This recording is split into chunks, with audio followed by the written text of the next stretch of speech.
Are you lonesome tonight? Do you miss me tonight? Are you sorry we drifted apart? Does your man... Hi guys, Welcome back to the podcast. where we're talking about love and relationships and breakups, other people's. Yep. And Sometimes our own. yeah, sometimes. Sometimes if I'm going through something, like this podcast really helps me. And I'm really not just saying that. Like I've been in my head lately the past couple weeks, like just in my feels about stuff and feeling like, oh gosh, like I can't figure it out, you know, and I've been feeling really restless. And then I'm like, you know what, all these people had failed relationships as well. Yep. And they still are very cool, interesting people on their own. 100%. It's been inspiring. I'm Mel, know. by the way. I'm not to just start diving into my life. And I'm Kel, and we're cousins. Mm-hmm. We're not the significant lovers. We talk about the significant lovers. Yes, don't. Because we're cousins. Yeah. Don't. Although we've done some cousin relationships. Oh, yes, Just yes, one. yes. Yeah. Will we have another someday? Maybe.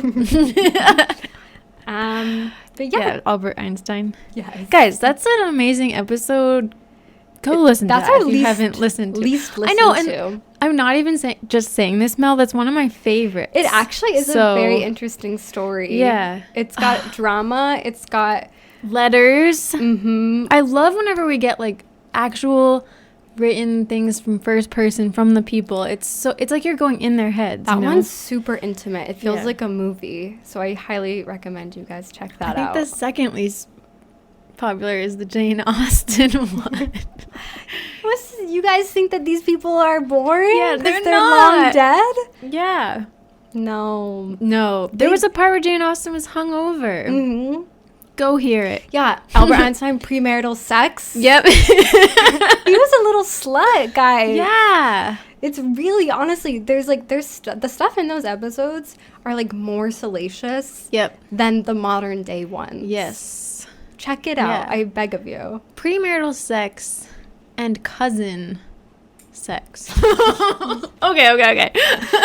So that might, I'm not saying I condone that. I'm just saying it's in the episode. yeah. Anyways, this couple that we're covering today is iconic because of the movie that they met on, which is Ryan Gosling and Rachel McAdams. You know them from The Notebook, Yes. Noah and Allie. And that movie is just the epitome of romance. And I feel like because they dated in real life, people Crazy. really love this couple together, wish that they were still together because of the movie. And so I didn't know anything about their actual relationship as real human beings separate from their characters. So I'm excited to dive into it. I'm excited too. All I really know is that MTV Movie Award show when they won Best Kiss and they ran across the stage and she jumped up and yeah, it was. Am I gonna get to watch that again? Yes, Yay! you Okay. are. I don't even think I knew that they were dating though. I thought they just put on a great show. That's what I thought too, yeah. And it made me so bitter because I always wish Kristen and Rob would do that. Like, what the heck? Ryan and Rachel did it. And they did Why it can't with you? ease too. Like they looked so confident and it was so sexy. Yeah. And She Will Be Yes. Loved by Maroon 5 is playing. That's cool. And you see Hilary Duff and Lindsay Lohan in the audience. We'll get into it later. Well, because if anyone doesn't know, Robert Pattinson and Kristen Stewart won like 4 times and they never actually kissed. No. I mean, so the first time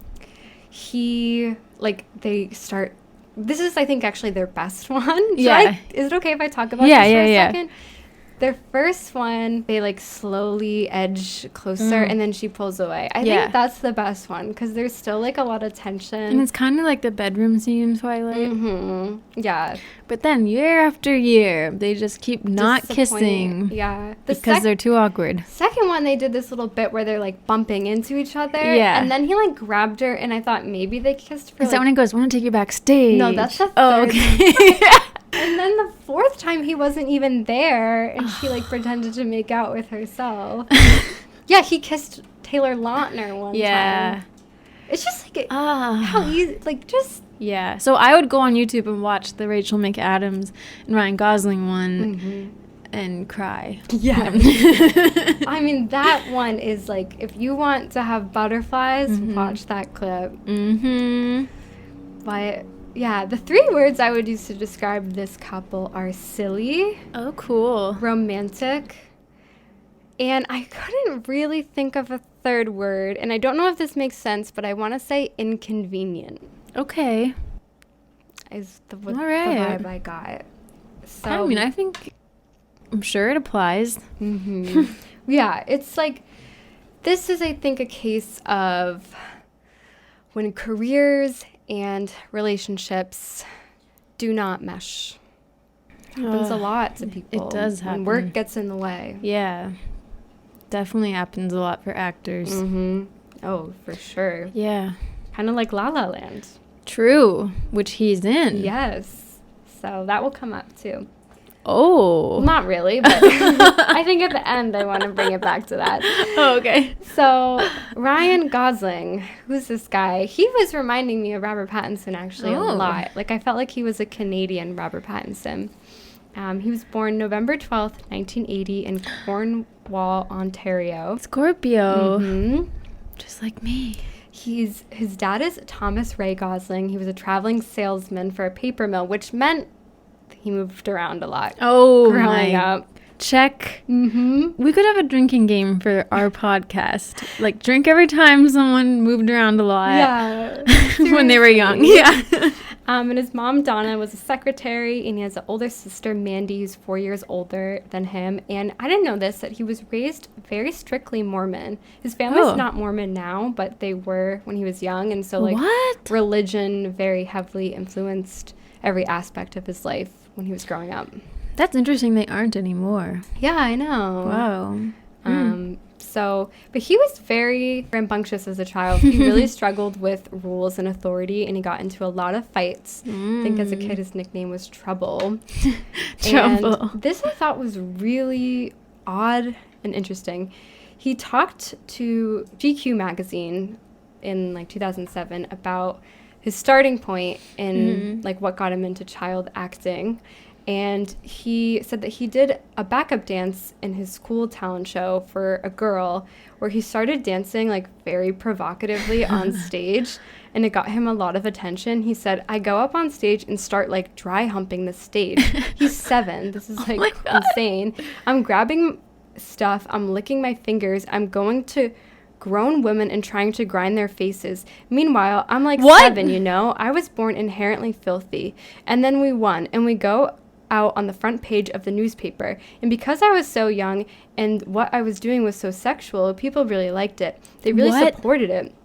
And then because I won that, I got on a TV show that was like Star Search. My parents were like, you have to come up with a real routine. And honestly, I said, that's what I do. It's my thing. And they were like, but it's disgusting. You can't do that. In my little mind, I was giving the people what they wanted. Who are you as my parents to keep the people from getting their medicine? Oh my God. My filthy 7-year-old move, I made up a routine that I didn't have the move in. They locked me in the basement until I figured it out, and then they made me do it twice to make sure it wasn't an actual routine. Then I went on the show, and I did the move, and I won. Oh, my God. Well, I bet as a little kid he didn't really know what it meant. No. But that's so weird. Isn't it? And he talked about how, like, people were always, like, rewarding him for, like, acting, like, hypersexual, which is, like, that is a thing that, like, adults do, like, reward kids for, like, what they're not supposed to do because they think it's funny. Yeah. But he was always performing. He did an Elvis tribute act with his sister at weddings. And he even performed in the local ballet company as well. Wow. But despite having a really big personality, he apparently really struggled at school and had no friends. And he had really bad grades, and he got tested for ADHD. He didn't end up taking any medicine or getting diagnosed, but his mom pulled him out of school in 5th grade to homeschool him. And he spent, I think they went through all of the curriculum like very quickly, and then he spent the rest of homeschooling just learning about topics that he really liked, like drawing, the Beatles, and then a lot of like Bible stuff too. That's interesting. And then at age 12, he went to an open casting call in Montreal for the Mickey Mouse Club and was given a 2-year contract to be on the show, and he moved to Orlando, Florida. But apparently he really wanted to do that move, like, on the show. The humping one? Yes. Oh, my God. And they said, no, you can't do the move. So he was very much on the sidelines because he refused to do much else. Oh, my God. So, and apparently he wasn't as talented as the other people on the show, like Britney Spears, Justin Timberlake, Christina Aguilera. So he wasn't featured as much. And then in his 2nd season, his mom had to move back to Canada for work, and she actually lived in a trailer park, and Justin Timberlake's mom became his legal guardian and took him in. What? And he would send all of his money back to his family. That's crazy. JT's mom? Yeah, they were really good friends. Wow. We also have Justin Timberlake, Jessica Biel episode. Yep. We talk about the Mickey Mouse Club there. Go check it out. That Mickey Mouse Club. Yeah, we gotta do a Britney Spears episode soon. We do. We should. So around this time, though, like, you know, Ryan was kind of providing for his family in a way, but he didn't really mind it. He told GQ, I hated being a kid. A lot of kids feel like they got forced into being a child actor, but I wanted it because I wanted to be an adult. Wow. It's kind of sad. That is sad. I hate to hear that. I know. Then around 15, he moved back to Canada after the show ended, and he had small parts in Canadian series like Are You Afraid of the Dark and Goosebumps, was also a reoccurring role on the teen dramedy Breaker High for 1 season. And then at 17, he dropped out of high school and moved to New Zealand to star in a leading role of a show called Young Hercules, which was a kid's show. But he started to lose interest in it because I guess he cared too much about it, and he didn't want to care too much, which reminds me of Rob in a way. Yeah, I could see that. So then he said he wasn't going to do TV. He moved to LA. He wanted to be a serious actor for movies. And he struggled at first because his background was mostly kids programming. But he started to take really dark roles to remove that stigma. He played a Jewish neo-Nazi in the movie The Believer, and he played an aspiring teenage murderer in the movie Murder by Numbers, which on that movie he met Sandra Bullock, and they dated for like 2 years. Wow. And he played an imprisoned murderer in the United States of Leland. So he's, you know, known now for these like dark roles. He really flipped it. Yeah, he really did. Pretty easily. Wow. Or not easily, but... And then some words that I would use to describe him would be kind of hipster, rebellious. In his 20s, he was really into graffiti art and tagging stuff in LA. Oh my goodness, Ryan Gosling. He's been described as having a soothing demeanor, goofy, intense yet laid back, strong-willed yet oddly prepared to throw it all up in the air. Making me very attracted to him. Well, I already was. He is sexy. He is. Hubba. And then who's Miss Rachel McAdams? Oh, she's a beauty. She is a beauty. Oh my gosh, incredibly talented. She's what they call a character actor, right? Where she transforms into the role. Yeah, I feel like she does. I think. Like, yeah. Regina George is so different from Allie in The Notebook or the time traveler's wife. Yeah. She really does transform. She's great. She looks great with every single hair color, too. I know. She does. Every single one. Love her. Also a Scorpio. That is interesting to anybody. Scorpio. Born November 17th, 1978. So she is actually, let's see. I think I knew that. 2 years. Interestingly, though, as I was doing this research, a lot of people like didn't really know how old Rachel McAdams was throughout much of her career. Like I saw things that said he was 25, she was 29, and then I saw articles that said she's 30, and then other ones saying we thought she was 30, but she's actually 28. Like people couldn't pin. Same for Lana, actually. Interesting. Yeah. Always different age. You would think when someone's famous, that's like common knowledge. I know. At least in the case of Lana, I don't know why when she first became famous, they said she was a year younger than she is. And then it seems like it was corrected, or she started saying how old she actually was, or I don't know. Yeah. I just had to pick one last time. I think Rachel's only 2 years older than Ryan. But for a while, it seemed like she was 4. Maybe he caught up. Wow. What the heck? So, yeah, she was born in London, Ontario. So they're both Canadian. Wow. They must have bonded over that. Her dad is named Lance. He was a truck driver. Her mom was a nurse, Sandra. And she has 2 younger siblings, Kayleen, who's 4 years younger than her, and a brother, Daniel. Kayleen. That's what my sister Caitlin wanted to go by. Oh, yeah. I forgot about that. But nobody called her that. You can't give yourself a nickname. No. Never works out. You know what, though? She had a pretty normal childhood, didn't move around a lot. Okay, nice. And I feel like I get that from her. She seems pretty down to earth, it seems, and normal in many ways. Yeah. But she did have a very successful skating career as a young kid. Not a career, but she did it competitively. She's a figure skater? Wow. From age 4, she won a lot of competitions, and she was even at age 9 given the chance to train professionally in Toronto, but she turned it down because I think she would have had to move. Wow.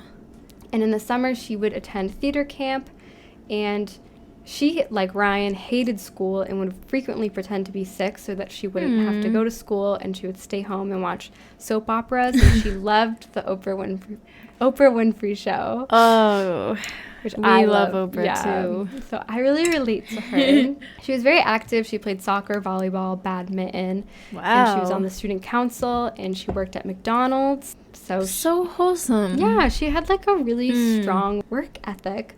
And unlike Regina George, she was not popular, and apparently she was teased in high school because she didn't shave her legs. So she didn't know that, like, she was, not that people have to, but she didn't know, like, she was expected to. That's so sweet. I know. She was like, my mom never told me. Yeah. So. That is a struggle. I remember, like, having to tell my mom, like, I think I would like to shave my legs. I always wanted an older sister for that reason. I know. And I also had to say that about makeup. Because when you're young, you, like, don't have any money. Or, like, you have a little bit. But you need a ride to the store to buy makeup or whatever. And I remember being like, I kind of liked wearing makeup in the play. Could I wear it? Opposite. My mom made me wear makeup. No way. My mom was like, you have to put some on. Really? Don't you care about what you look like? Yeah. I had to ask for everything. It was more the bra. That was the thing that was hard. That is hard. I don't remember, actually. I think I just blacked out about that. Yeah. My mom bought me some, but they were so uncomfortable that I only wore it once. And then, like, for the rest of middle school, I just did a tank top underneath. Nice. Yeah. I feel like my first bra was, like, a little too big. Oh, really? Yeah. Mine was too small. Yeah, shaving my legs, though, I don't think my mom told me to do it either. I think I just, like, found a razor and did it. Probably cut my leg up, like, really bad. Yeah, but I remember girls, like, talking about it. And us being like, wait, are we supposed to do that? Like, what's happening? Yeah. Yeah, because, like, you don't, like... When you're a kid, you don't do it. And then at a certain age, you just start doing it. And, like, you don't even care about having body hair. It's... Yeah. Body hair is so... I hate the pressure with it. I know. It's so annoying. Be free, girls. Okay, anyway. So then she originally planned to study cultural studies at the University of Western Ontario, but her drama teacher encouraged her to pursue drama at York University. So she went to college, and unlike other people we've covered, she did a full 4 years. Wow. She got her Bachelor's of Fine Arts degree in acting. And while she was there, she did some film, too. She filmed a MTV pilot for a show called Shotgun Love Dolls. And right after graduating, she made her Canadian film debut in a movie called My Name is Tonino, which films in Italy, and she took her first like international or just like flight in general. I think she had been on a flight once before that was like a half hour, but she took her first real flight to Italy all by herself. I'm so happy for her. 22 years old. And then shortly after college, she landed the role in the film The Hot Chick. Oh my god. So that's like her big. That was me and my sisters. We loved that movie when we were little. Yeah. And wow, that was early in her career. Really early. Yeah. Wow. I feel like that is such a less taken path, but like the actors who like go to school for it. Yeah. They like kind of like Joe Alwyn. They do have. It sometimes seems like really quick success after graduating because Paul Mescal did that too. Yeah, but we do hear on this show, I feel like there's been so many people that do like 1 year and they drop out. Remember Brad Pitt dropped out like right at the end? Yeah, I think he had like 3 weeks left or something. That's insane. That's stupid. I know. Just finish. Just finish. Like you don't know what's gonna happen. He's Brad Pitt, so it worked out, but it's crazy. But she's been described, or I would describe her too, as being reclusive, silly, cute, regimented, hardworking, organized, and strong-willed. And I have to say, like, I saw an anecdote about how when she was up and coming, like, you know, or really, like, hot in her career, like, you know, after The Notebook, after Mean Girls, she was given the opportunity to be on the cover of Vanity Fair, photographed by Annie Leibovitz, which is a huge deal. And she was supposed to pose with Scarlett Johansson and Keira Knightley, but they would have had to pose topless, and she agreed to do it. And then she walked into the photo shoot and decided that she didn't really want to anymore, and she just left. Like, I feel like that takes a really strong person to change their mind like that and be comfortable saying, like, actually, I'm not comfortable. Yeah, and just leave. That is really strong-willed. Especially in Hollywood, too. Like, that's a huge deal to be on the cover of Vanity Fair. Like, but she... Good for her. And, like, if she did it, like, that would have been cool. But, like, she just didn't want to do anything she wasn't comfortable with. Yeah. Good for her. Yeah. I've seen videos of her lately, too. And, I mean, to each their own. Like, I think whatever you want to do in Hollywood, it's fine. But, like, it seems like she's really, like, aging gracefully. And I feel weird saying that. Yeah. But, like... She doesn't seem like she has a lot of, like, Botox or anything, and, like, I mean, maybe she does, but... Well, it's nice to see. I don't think people should feel like there's anything wrong with just being yourself, you know? You don't have to change anything, and we all get older. Yeah. So, it is nice to see that. Yeah, it's refreshing for us regular people. And she just seems very authentic, and... She's such a great actress. She seems like so good. I'm sure she has like some wild streaks once in a while in her life, but it's interesting because Ryan Gosling seems like kind of a bad boy. So this is an interesting pairing. I mean, I don't think he's like Johnny Depp or something, but kind of wild. Yeah. Spray painting. Yeah. I think they both share like real serious work ethic though, at least with acting. Like I think they both really dive fully into their roles and are both super talented. And was that their downfall? I think it might have been. I mean, we don't know. Like let's hear the story. Let's walk through it together and then decide. So, The Notebook. This is, you know, Nicholas Sparks. Whew, such a romantic film. I remember I have to watching rewatch it. Yeah, I haven't seen it I've watched like a few clips to prepare.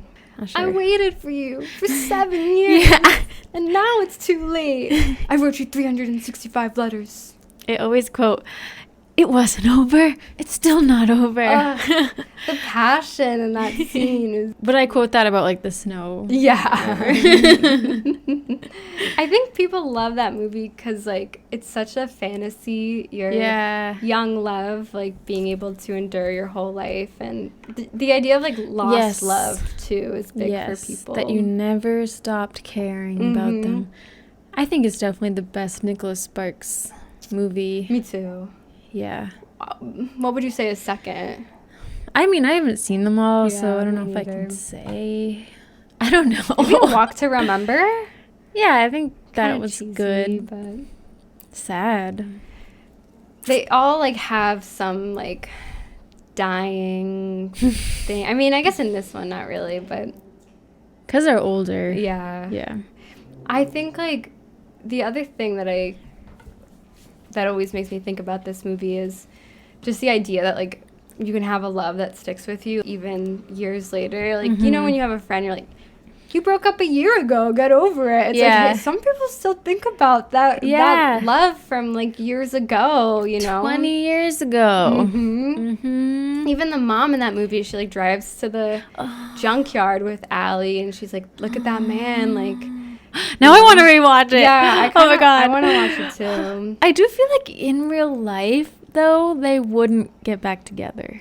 I know, that's the thing. Which I don't think is like, I don't know, it's kind of sad because her fiance, James Marsden, was such a nice guy. He was. Like, you know? there wasn't anything wrong with him. Yeah. And he was also really handsome. Yeah. I kind of feel like if I were her, I would be like tortured about it, but I might have just stayed with him. I know. I don't know. I mean, it's like... Because they were only together for like a summer. Yeah, I know. I know. And then she left and... Now we're just talking about the movie. No, but I think the movie is such a big part of like the relationship. Yeah. Like it's why people are obsessed with. Well, they really had amazing chemistry. They and did. Sometimes, like you see a movie or a show, sometimes people have it and sometimes they don't. It doesn't necessarily mean that they're dating in real life, but some people are really good at the romance. Yeah, and they had it. Yep. And I just want to talk about the history of the movie for a little bit. So yeah, I'd obviously like to hear it. Based on a book by Nicholas Sparks, which came out in 1996. And 2 years later, the film rights were purchased by New Line Cinema. And actually, originally, Steven Spielberg was interested in filming it with Tom Cruise playing Noah. Oh, wow. That's different. Would have been really different. Yeah. Can you guys picture that? The Notebook? Yeah. Starring Tom Cruise? I can picture it. I can, but like Yeah, him it is building the different. house Yeah. and I don't know. I know. It wasn't over. Like, Yeah. he's not as like and Ryan Gosling in that movie, like he bulks up and Yeah. So but Steven Spielberg backed out for other reasons and it went through several directors until it ended up with Nick Cassavetes. Originally or allegedly George Clooney was then going to play young Noah. What? I feel like, was he even young enough to do I don't that know. back then? And Paul Newman was going to play older Noah, but George thought that Paul didn't look enough like him. Wow. So that didn't happen.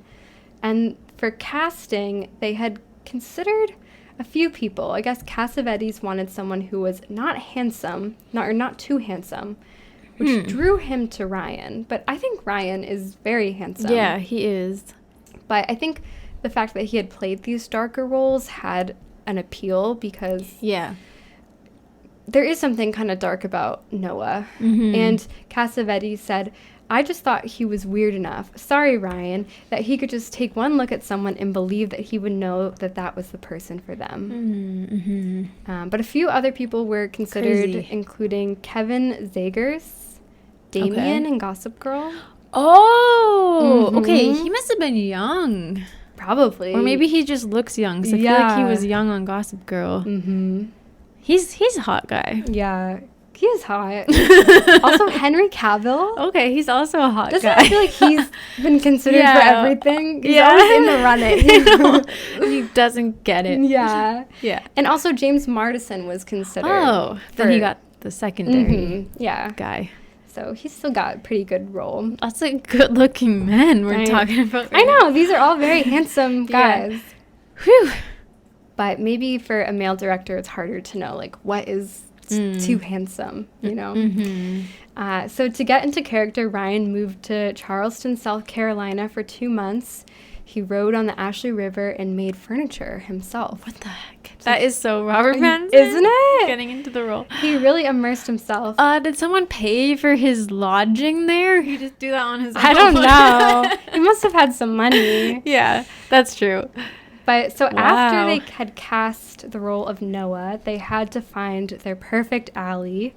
And I guess they had brought in 10 really big actresses. And a lot of them read with Ryan. Some of them were Jessica Biel. Wow. again, check out our Jessica Biel episode. Ashley Judd. Oh. Reese Witherspoon. Okay. I can see that. Yeah, I can really picture that. Yeah. And apparently, supposedly, but it's been debated, Britney Spears. Really? Mhm. Wow. Fellow Mickey Mouse clubber. Yeah. And even though I think Rachel did have success with the hot chick, she ended up being a last-minute audition, and Cassavetes didn't even know who she was. So this is like, the movie came out the same year as Mean Girls, which she had filmed right before The Notebook. Okay. But like no one knew of Mean Girls yet. So And the hot chick, she does play like a main character, but you don't see her that much. yeah, It's more about oh my god, what's his name? Rob Schneider. Yeah, Rob Schneider. It's more about Rob Schneider than her, but it's not really like Freaky Friday where it's even between the two that makes body sense. swaps. Yeah. So Nick Cassavetes didn't know who she was. Yeah. And apparently she was the only actress who, when they went in for the audition, she didn't want to like talk about it before. Like she just went into the scene, and they were all blown away, especially by her chemistry with Ryan. And she got the part. So Reese Witherspoon didn't get the part. No. See, guys, everybody gets rejected sometimes. Wow. Even for big names like Reese Witherspoon. I can't picture Jessica Biel in the film. I know. Would have been different. Jessica Biel and Tom Cruise. Oh my god. I wonder if it would still be such a classic. I know. You'd no way to know, you know. So, despite their chemistry, Nick Cassavetes told VH1 in 2014 that they didn't get along on set. Oh. And this is, everybody says they were enemies to lovers, and there's only really been like a few remarks that indicate that, so I don't know if it's super like blown up, because it is such a clickbait headline. Like They hated each other. Yeah, like I don't know. This is what's been They said. didn't get along. Nick said they were really not getting along one day on set. Really not. Ryan came to me and there's 150 people standing in the big scene, and he says, "Nick, come here." He's doing a scene with Rachel and he says, "Would you take her out here and bring in another actress to read off camera with me?" I said, "What?" He says, I can't do it with her. I'm just not getting anything from this." What? Well, that's just one day. Exactly. Maybe they... Okay, because if they... I don't know if they were dating yet or if anything had happened yet, but then you can have a conflict. You know? I don't think they were dating, Okay. but maybe they were attracted to each other and that led to tension. Yeah. Because sometimes that can make you annoyed with somebody. Yes, definitely. How much you want to fuck them. Yeah, but and like if she was really into him and then he like hit on someone else or something, I could see being like annoyed with him. That's so true. Like, oh, you're such a pig. I just made that up. But. Yeah, exactly. That's so true. Yeah, that, sexual frustration, that can really make you angry. Yeah. Nick also said, "We went into a room with a producer. They started screaming and yelling at each other. I walked out. The director further revealed that they emerged from the fiery encounter and they announced, 'All right, let's do this,' allowing the rest of production to be smooth sailing." Sounds like maybe they also were just arguing about artistic differences of like how they wanted to portray. And they were both really into it. Wow. I want to know what the argument was. I know. Ryan later said about working with Rachel, "We inspired the worst in each other. It was a strange experience, making a love story and not getting along with your co-star in any way." In any way? Yeah. In any way? And she said, "We weren't throwing vases at each other, so it wasn't loathing, but our relationship was not what you saw on the screen. I would say that we were both, well, professional." And then they dated? Yeah. I'm having trouble believing this now. But they weren't dating during the filming. They weren't Okay. even dating when the movie came out. What? They didn't date for a while, but I did want to show you a clip from when they were promoting it, and like we can analyze their chemistry. Let me see. Something I've never asked about, and this movie's not that steamy, but there's a real affection that develops obviously on screen between the two of you. But you don't know each other when you begin a movie, right? And yet you're going to have to do love scenes together. Yeah. So how do you get to know one another? Well, you just, you have love scenes in your private time. That's not true. No. But how do you? I mean, it's because it's sort of it makes you sort of mildly uncomfortable, I would think. But how are we going to do this? Do you sit down and have a conversation about it? Sometimes, yeah. Most of the time we would have a conversation. How are you going to do this? How am I going to do that? Or well, sort of. What's your sign? Or or Your how favorite about color? the Knicks? I mean, what do you do? What did we do? I don't know. I think I was more nervous about it than she was. She was kind of, you were really comfortable. I was, I mean, Was that just I me, or sort was of, that yeah. just- I knew he was going to be a gentleman. I mean, I was pretty sure he was going to be a gentleman, and you never know, but. What would not being a gentleman be? He asked. Being a little bit more aggressive in the scene than you'd anticipated? Woo! I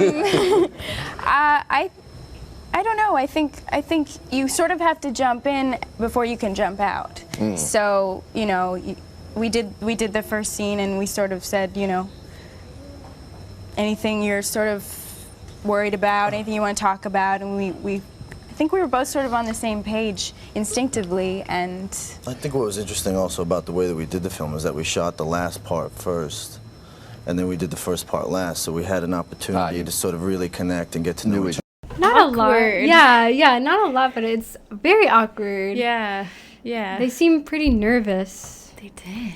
I mean, maybe just being on TV and talking about it, but Yeah. I don't they definitely don't seem like they're dating there. Yeah. It's like, whoo. I know. I feel like the interviewer was a bit flustered too. Like he would ask a question and then they didn't answer right away. Yeah. And then he starts adding to the question nervously. He does. Maybe I'm reading too much into it though. I think Ryan seemed attracted to Rachel because he was kind of tapping on her chair. And what do you guys think? Is touching someone else's chair a sign? a sign? Like putting your finger in the pocket? Yeah.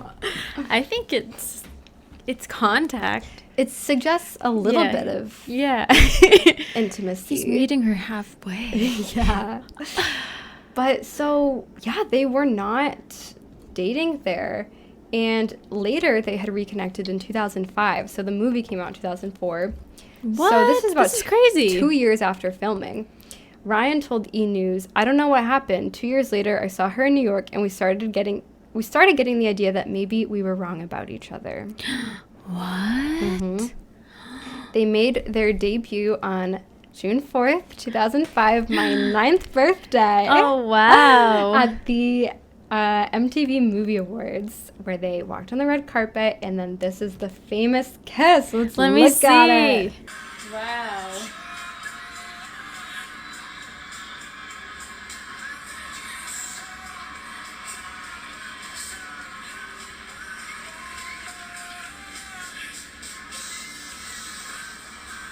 Oh my god. People are screaming. It's so cute. If that doesn't just make you believe in love. She takes her jacket off. He gives a little finger of come here. Yeah, and then he jumps up and down to prepare.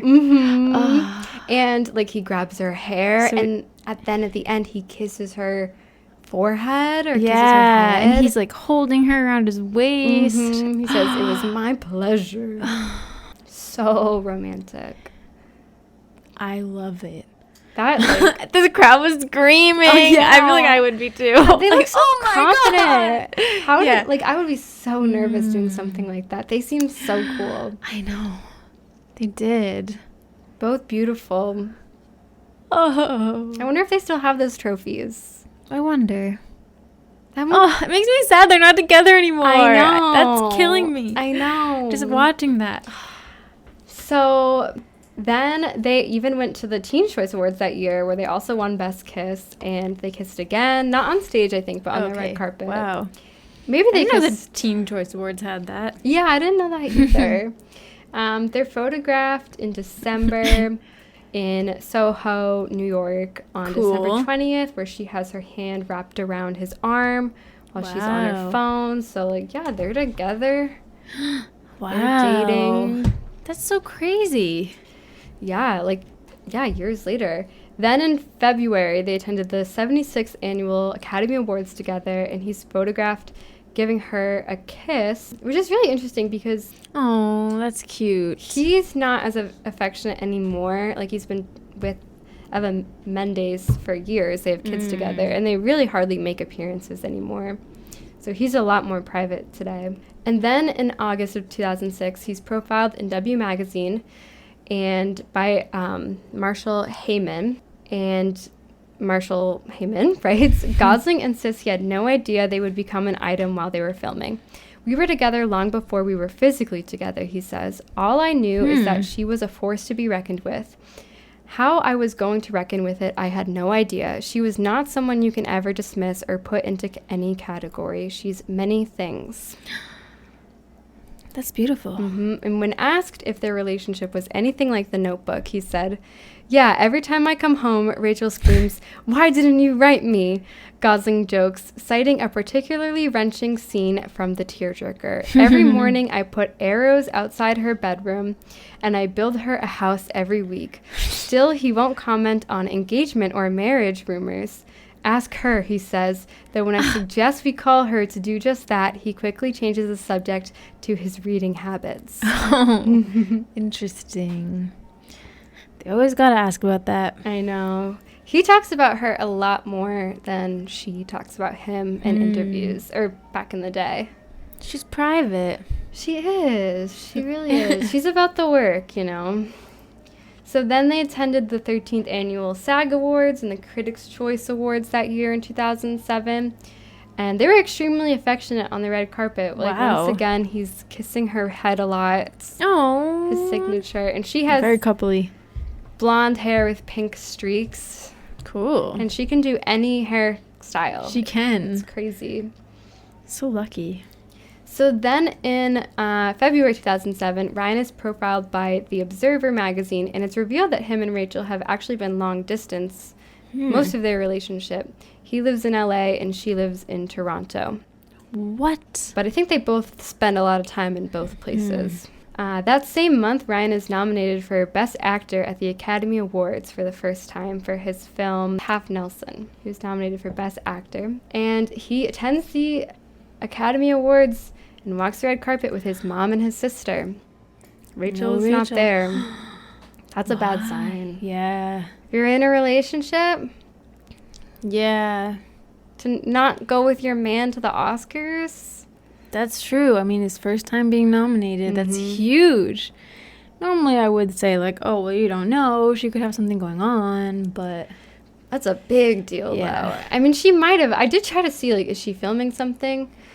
A month later, it's March, and he's doing press for his new film, The Fracture, and he was asked about Rachel, and he said, she's kind. She inspired me to do so much. She's the most discerning person I've ever met. She'll read a script 100 times. She's relentless, and she looks stunning. So it seems like they're still together. And then in April, Rachel is profiled in Elle magazine and is asked about Ryan's selection of acting roles. And she says, he's very brave. I don't think he sees the point unless he can find out what he's made of every time. Meanwhile, Ryan attends the premiere of his film, The Fracture, and once again, Rachel does not join him. So there's more speculation that they're not together. And when asked where she is, he says, she's working. We go back and forth. That's just the way it is right now. Okay. But then a few days later, Ryan attends another screening for the film and again goes with his sister and his mom. And people ask, like, where's Rachel? And he's even asked if there's any truth to the breakup rumors. And he says, no idea, no comment. Oh, my God. I just want to say, this reminds me...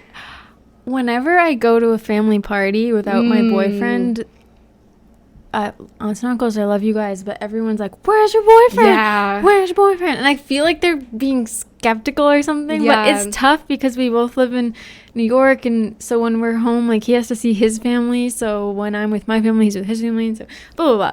But I've never been at a red carpet or whatever, so I can't imagine what that's like, but I can picture people just being like, where's your girlfriend? Yeah, exactly. Where's your girlfriend? That must be so annoying. And if you're already having trouble, though. Yeah. Like, if they must, like, the fact that he's had no idea. Actually, remember when I got dumped, like, right before Christmas? Everybody was asking me, like, where's your boyfriend? And I had to say, I was like, I just got dumped. That's awful. Yeah, but people were really nice to me. Yeah. No, people are like, when you say you just got broken up with, people are like, oh, yeah, like, they really are very caring. And they're like, how you're such a nice what girl. What if you said that on the red carpet? Yeah. I wonder, I bet that's happened at least once, but I've never heard of it. I wonder if there's ever been a celebrity where they ask, where is so-and-so? And they're like, they're fighting back tears. I just got dumped. Yeah. We just broke up. Yeah. That's so hard. Yeah, they have to act like everything's fine. I do think it's a telltale sign, though, if there's been multiple high-profile events and the partner is not there. Even if they are together, it's just, okay, that's sad. Yeah. You know? Yeah. Like, okay. So, meanwhile, a source tells People magazine, Ryan is really controlling. He has been directing her life, including her career choices, and that can get old. I wasn't expecting that. Yeah, I wasn't expecting it either. Damn. So, meanwhile, there are tabloid reports that they aren't broken up, but that they are taking a break, and that Ryan wants distance so that he can focus on his sizzling career, and that Rachel is not taking it well. Another source says that Ryan is in love with her, but it didn't work out because of their conflicting schedules. I would not be okay with it either. No, me neither. Who wants to hear I need a break? A break is a breakup. Yeah, agreed. A break is a breakup. I mean, yeah, you could get back together, but it's still a breakup. Yeah. You know? If you're on a break, you're free to do whatever you want, I think. That's the timeless debate from Friends. They were on a break. No. We were on a break. I think a break is a way to cushion the blow. Yeah. So you're not, like, catastrophizing the idea. Because it is painful. Like, it's like a death at the end of a relationship. It is. It really is. I feel like whoever initiates a break, though, they are just too afraid to end it. Mm-hmm. But they want to, deep down. Yeah.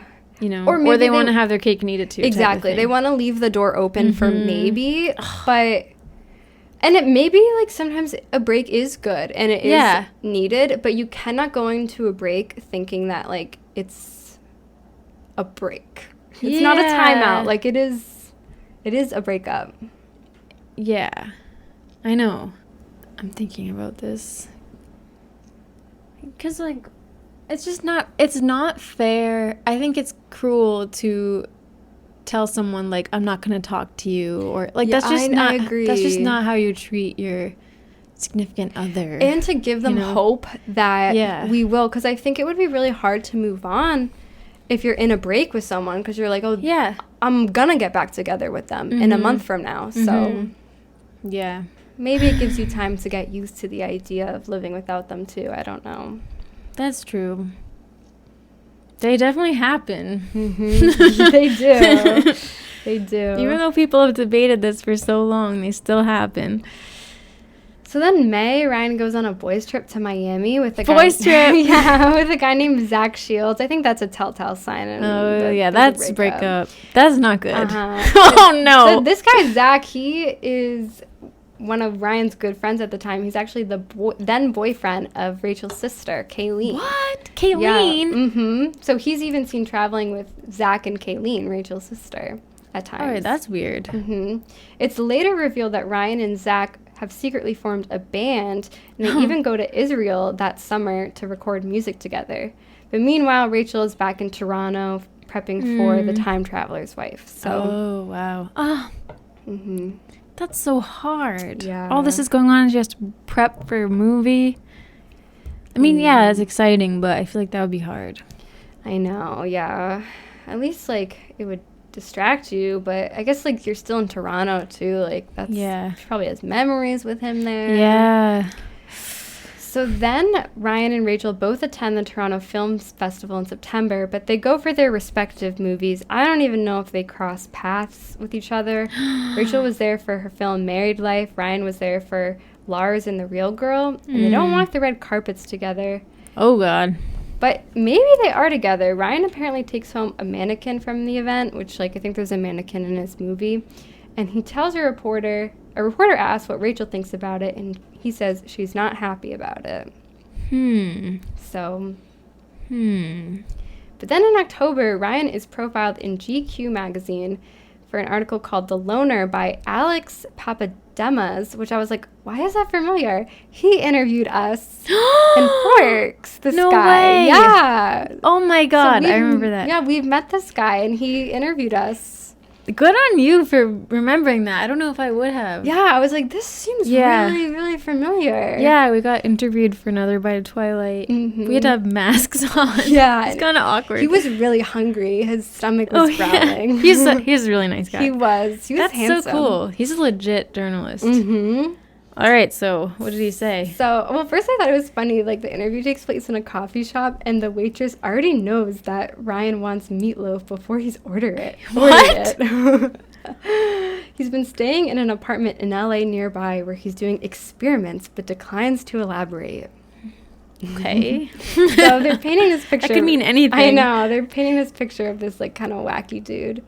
And on the notebook, he says, I mean, God bless the notebook. It introduced me to one of the great loves of my life. But people do Rachel and me a disservice by assuming we were anything like the people in that movie. Rachel and my love story is a hell of a lot more romantic than that. Oh, So that's nice. He's really gushing about her. And then Alex reveals that Ryan and Rachel have broken up a few months before. And Ryan apparently says that it had nothing to do with the media attention. It didn't have anything to do with people's obsession with them. And I think he even says it didn't have anything to do with conflicting schedules, but he isn't sure what else to say. And then he says, the only thing I remember is we both went down swinging and we called it a draw. And he adds, women are mad at me. A girl came up to me on the street and she almost smacked me. Like, how could you? How could you let a girl like that go? I feel like I want to give people big hugs. They seem so sad. Rachel and I should be the ones getting hugs. Instead, we're consoling everybody else. Interesting. Wow. Well, I appreciate the honesty saying it wasn't because of conflicting schedules or the press. Or I know. Yeah. Yeah, like maybe they just had personality differences. And then in December, it's rumored that Ryan is maybe seeing Michelle Williams, who had recently gone through a breakup with Heath Ledger. And him and Michelle were spotted in Greenwich Village together in New York. And then weren't they in that movie Blue Valentine together? They were! I forgot about that. But I don't remember when that was. I feel like that was later. Yeah, I think that was later. I think that's like 2012 or something. That's so true. Interessant. So then it's 2008, and the press starts referring to Twilight. Yeah. Carry on. I was thinking it. I'm happy you said it. The press starts referring to Ryan and Rachel as friendly exes because Rachel attends Ryan's DJ debut because he starts DJing every week in LA at some club. Oh, wow. The Green Door Lounge in Hollywood. That's nice of her. You didn't have to do that. Yeah, it seems like they're getting along. Like, he arrives at 9 p.m. and she arrives a little bit later and showing her support. And then they talked when he was away from the DJ stand, says a friend. They looked like good pals. He seemed happy to see her. Wow.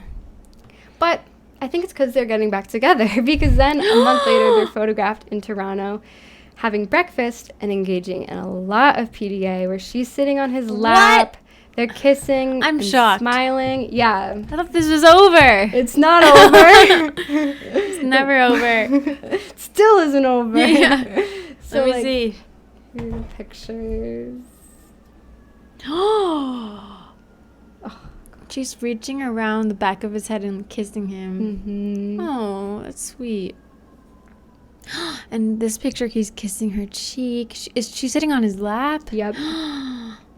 Oh, it's so cute. Oh, she's laughing. She has her arm around him, sitting on his lap still. Wow. They're gazing into each other's eyes. It's so cute. Really kissing. Like, they seem really in love. But I know it doesn't last forever. I know. And then a source tells Us Weekly they've been talking a lot. Their friends are quite pleased that they're getting back together and are trying to give them space. But then, I hate to tell you guys, by November, it's believed that they are broken up again. A source tells... birthdays. That's so true. That's so true. I wonder why. A source tells Just Jared that Rachel is too controlling. This is the second time. Wait, now she's too controlling? Yes. But he was too controlling before. That's what we heard before. And that they broke up. They broke up the first time because of their busy schedules, and that's the problem again. They're both too controlling? Yeah, and so I want to, ask you guys, like, have you ever been called controlling before? Like, what does controlling mean? Yes. You have? Yes. Who called you controlling? My family. Oh, really? Many times. Yeah, I sometimes think people call me controlling. But, like, here's the thing, though. Here's the thing. Like, sometimes I feel like, I don't know if he's too controlling or if she is, but I feel like sometimes you have to be when, like, you need to get stuff done. Mm-hmm. Like, maybe she's, like, controlling in the sense it's like, okay, we're planning a trip. Like, we need to plan our trip. Yeah. Like, Yeah. Or... It's really only a problem when two people are controlling, I think. Well, maybe that sounds bad, because I don't think anyone should be too controlling, but I think more laid back people kind of appreciate it sometimes. But when two people are controlling, I feel like you can really butt heads. Yeah, so it sounds like maybe that was an issue if they both have been labeled controlling. Mm-hmm. Like, maybe they couldn't decide on even simple things, like where they want to go on vacation, or... Like, it seems like they both are strong-willed. Maybe didn't want to compromise. Yeah. And I do think, like... When have you been called that? I think, like, I've been called, like, bossy before. Oh, really? And... By who? I don't even know. Like, I guess, like, maybe by friends. Yeah, maybe also my family. Like, if I have things that I feel like need to get done, like, I'll... like, get them done, but I appreciate sometimes that. You need that, though. Yeah. Like, you need someone who's, like, whipping people into... Yeah. Whipping people into shape. Like, come on, like, get on your feet. Like, let's time to move on. Like, let's... Yeah. I guess sometimes in relationships, people can be controlling in that they hold their partner back from the rest of their life, where, like, maybe they limit their partner going out with friends, or, like, that I think is where it can get, like, really unhealthy. And I'm not saying that this happened with them, but... Yeah. But, yeah, there's different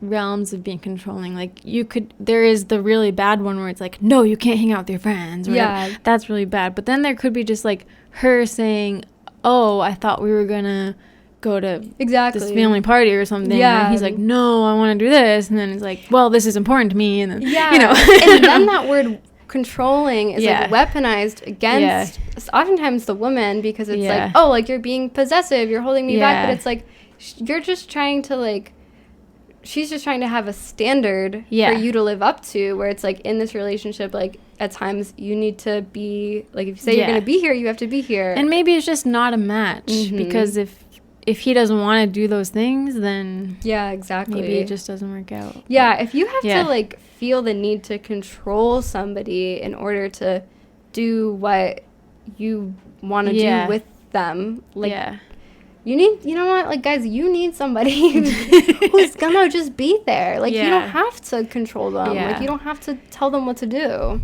You definitely do need to compromise some in relationships, though. And you do need to pick. It's such a balancing act. It really is. Yin yang, balance is the key. It's hard. So I feel like so many things I'm like, this is true, but also this. It's so hard. I know. Guys, like, what are we doing? I know. Nobody knows. I know. But, like, I do feel like I hate that word controlling, though. Because it's so negative. Yeah. But we weren't there. Like, we don't know. But it sounds like two very strong-willed people who aren't willing to compromise with each other. I do wonder, I mean, I usually don't believe in astrology, but are Scorpios controlling? I don't know. Maybe.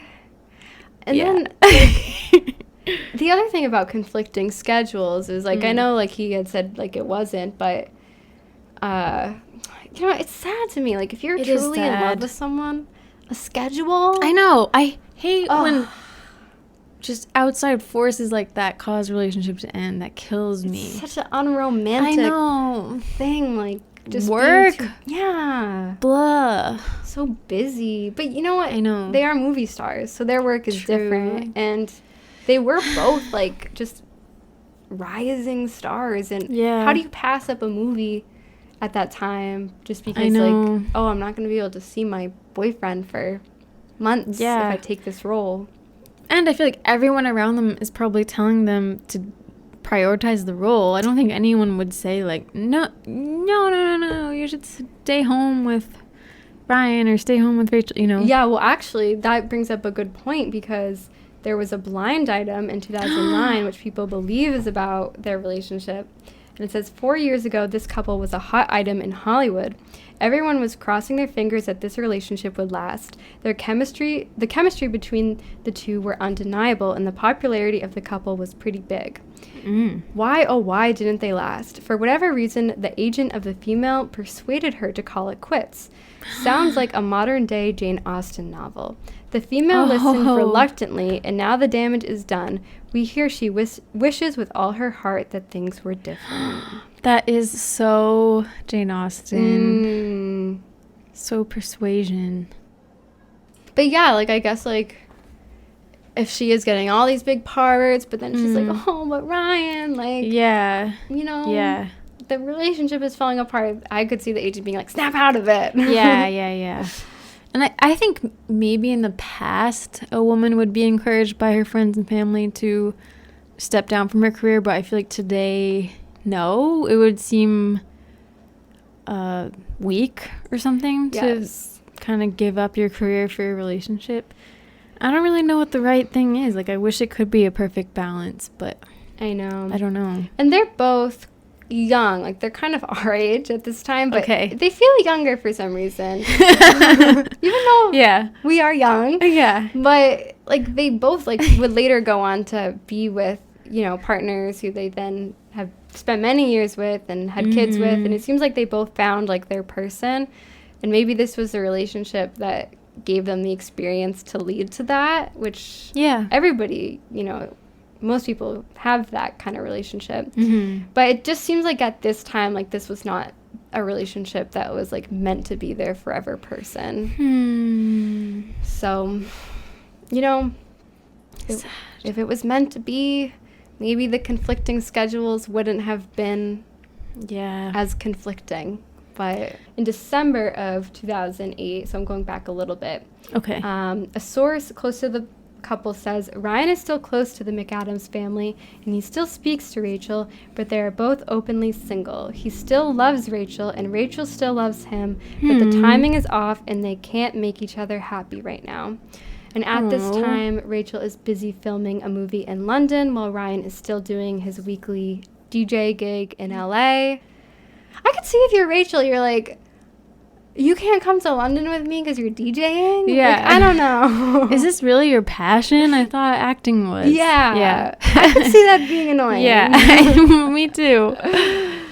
So then a month later, it's reported that Rachel was seen kissing her co-star from The Time Traveler's wife, Josh Lucas, who she then went on to date for a few months in 2009. Oh, I didn't know that. And that's it. Like, it doesn't seem like they ever get back together again. In 2011, he gets with Eva Mendes, who he's still been with all these years later. Has 2 kids with. I would love to cover them someday. They seem like a beautiful couple. And but a little bit later, in 2016, Rachel McAdams is promoting the most recent Doctor Strange movie. And apparently there were rumors at one point that Ryan was going to be considered the lead role in that franchise. And she was asked about this and asked if she would have any hesitations working with him given their history together. So, like, presumptuous. Someone would ask that. And she responded, no, not at all. I'd love to work with Ryan again. I didn't know that. Benedict was signed on when it came across my plate, so he's the only Doctor Strange I've known of. So very, like, professional answer, but it seems like there's no bad blood. That's good. And at this point, Rachel was now dating Jamie Linden, who is now her long-term partner, and she has 2 kids with now. So wow, things seem good. Also in 2016, they both go to the Oscars. Rachel was nominated for Best Supporting Actress, and Ryan was for her movie Spotlight, and Ryan was there because his film The Big Short was nominated for Best Picture.